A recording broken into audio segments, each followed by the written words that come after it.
Takot ka sa utang? Ako din anak, pinagdaanan ko yan. Utang sa suppliers, bank loans, loans against my insurance policy, SSS loans, at napakaraming mga utang sa family and friends. Ang hindi ko lang talaga pinatulan ay ang loan sa credit cards dahil alam ko na napakalaki ng interest at penalty doon. Dumating din ako sa time na nagtanong ako, paano ko ba ito mababayaran lahat? Kahit na ibenta ko ang lahat ng assets namin, kulang pa rin. Madali para sa isang business owner na mahulog sa kumunoy ng utang. Kaya it's important to manage your debt as soon as possible.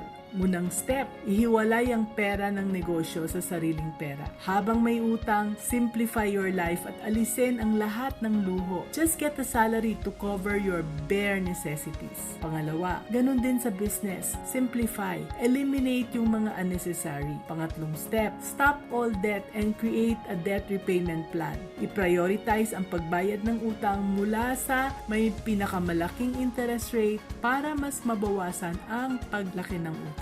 And most importantly, mag-focus sa pagpapataas ng iyong sales or income and improving your cash flow. Take control of your debt, ASAP, and be a business-minded Pinoy.